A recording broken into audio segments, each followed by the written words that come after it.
കോടാനുകോടി മനുഷ്യരെ ക്യൂവിൽ നിർത്തി. കോടാനുകോടി മനുഷ്യരെ മാസങ്ങളോളം, ദിവസങ്ങളോളം, ആഴ്ചകളോളം, മാസങ്ങളോളം ക്യൂവിൽ നിർത്തി എന്ന് പറഞ്ഞാൽ എത്ര വർക്കിംഗ് അവേഴ്സാണ്, എത്ര പ്രൊഡക്റ്റീവ് അവേഴ്സാണ് ഈ രാജ്യത്തിന് നഷ്ടപ്പെട്ടതെന്ന് ആലോചിക്കുക.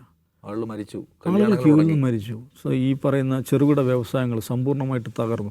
അപ്പോൾ അതിന് ശേഷമുള്ള ഇതും കൂടെ നോക്കണം.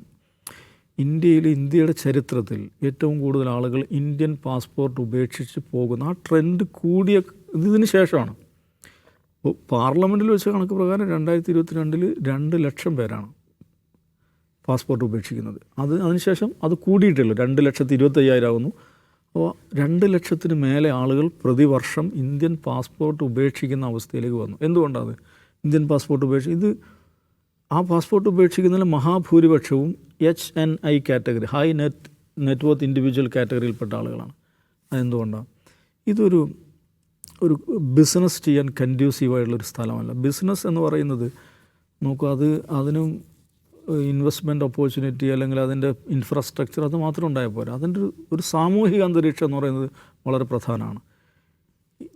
എല്ലാ ദിവസവും ഒന്നുകിൽ വന്ദേ മാതരം അല്ലെങ്കിൽ പശു അത് ഇത് ഇങ്ങനെയൊക്കെയുള്ള ബഹളങ്ങളും പ്രശ്നങ്ങളും ഒക്കെ ഉള്ളൊരു സ്ഥലത്ത് ഞങ്ങളുടെ കുഞ്ഞുങ്ങളെങ്ങനെ സേഫായി വളരും, ഞങ്ങളുടെ കുഞ്ഞുങ്ങളെങ്ങനെ ബിസിനസ് ചെയ്യും, അവരെങ്ങനെ മുന്നോട്ട് പോകും എന്നതിനെക്കുറിച്ച് ആധിയുണ്ട്.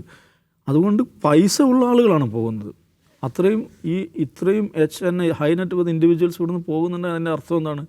ഇവിടെ ഇൻവെസ്റ്റ് ചെയ്യപ്പെടേണ്ട പണമാണത്, നമ്മുടെ മാർക്കറ്റിൽ കറങ്ങേണ്ട പണമാണത്, നമ്മുടെ ഇൻഡസ്ട്രിയെ ശക്തിപ്പെടുത്തേണ്ടതാണത്. നേരെ തിരിച്ചാണ് സംഭവിക്കുന്നത്. പിന്നെ എന്തിനാണ് ഇവരിത് ചെയ്തതെന്ന് വെച്ചാൽ ഇപ്പോൾ അജിംസ് പറഞ്ഞ വളരെ പ്രധാനപ്പെട്ടൊരു സംഗതി തന്നെയാണ്. ഇങ്ങനെ നമുക്കറിയാത്ത ലക്ഷ്യങ്ങളുണ്ടാവും, പുറമേക്ക് പറയുന്നത് കള്ളപ്പണമാണ്. അതിൽ 2-3 മനഃശാസ്ത്ര ഘടകങ്ങൾ. ഒന്നെന്താണെന്ന് ചോദിച്ചിട്ടുണ്ടെങ്കിൽ, ഇവിടെ മൊത്തത്തിൽ മോദിജി വന്നതിന് ശേഷമാണ് ഇന്ത്യ ഉണ്ടായത് എന്ന് വിചാരിക്കുന്ന കുറേ ആളുകളുണ്ടല്ലോ. അപ്പോൾ അവരുടെ ഒരു മനസ്സെന്ന് വെച്ചാൽ ഇവിടെ എല്ലാം പോക്കാണ്. അവിടെ എല്ലാം നെഹ്റു മുതൽ ഇങ്ങോട്ടുള്ള പരിപാടി എല്ലാം തല്ലിപ്പൊളിയാണ്, തരികയാണ്. ഇതാകെ ശരിയാവുന്നത് എപ്പോഴാണ്? നമ്മൾ വന്നതിന് ശേഷമാണ്. നമുക്ക് ശരിയാക്കി എടുക്കണം. അതോ ഇവിടെ കള്ളപ്പണമാണ്, കള്ളവോട്ടാണ്, അതാണ് എല്ലാം ഇതാണ്. നമ്മളത് ശരിയാക്കിയെടുക്കും, ക്ലീനപ്പ് ചെയ്യാം.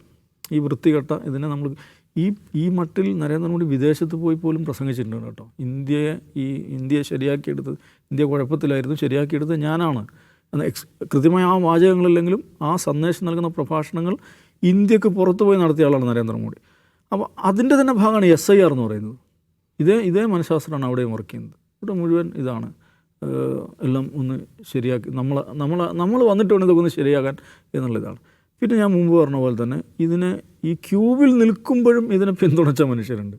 അതെന്താണെന്ന് വെച്ചാൽ മറ്റവൻ്റെ മന്തിക്കടയും സ്വർണ്ണക്കടയും പൂട്ടിക്കാൻ പറ്റും എന്നുള്ളതാണ്. അത് പൂട്ടുമെന്ന് സത്യസന്ധമായോ അങ്ങനെ പ്രതീക്ഷിച്ചു അവർ. ആ പ്രതീക്ഷയാണ് അവരിങ്ങനെ ക്ഷമയോടെ ക്യൂവിൽ നിർത്തിയത്. പക്ഷേ മന്തിക്കടകളും സ്വർണ്ണക്കടകളും അതേക്കാളും പിന്നീട് കൂടിയിട്ടേ ഉള്ളൂ. അതെന്തുകൊണ്ടാണെന്ന് വേറെ പഠിക്കണം. അത് പിന്നെ ഈ പറഞ്ഞ എന്താണ്, ഈ സർവ്വഥാ വെറുപ്പ് ഭക്ഷിച്ച് കഴിഞ്ഞാൽ ബിസിനസ് ചെയ്യാനും ഇൻവെസ്റ്റ് ചെയ്യാനും പണം ഉണ്ടാക്കാനും കുടുംബത്തെയും കുഞ്ഞുങ്ങളെയും വളർത്താനും അതിനുള്ള ശേഷി ഉണ്ടാവില്ല. സർവ്വനേരവും ഈ പറയുന്ന വാട്സപ്പിൽ വരുന്ന വെറുപ്പ് ഭക്ഷിച്ചുകൊണ്ടേ ഇരുന്നാൽ മനുഷ്യൻ്റെ സംരംഭകത്വം നഷ്ടപ്പെട്ടു പോകും. അതുകൊണ്ടാണ് പരാജയപ്പെട്ടു പോകുന്നതെങ്കിലും മിത്രങ്ങൾ മനസ്സിലാക്കണം.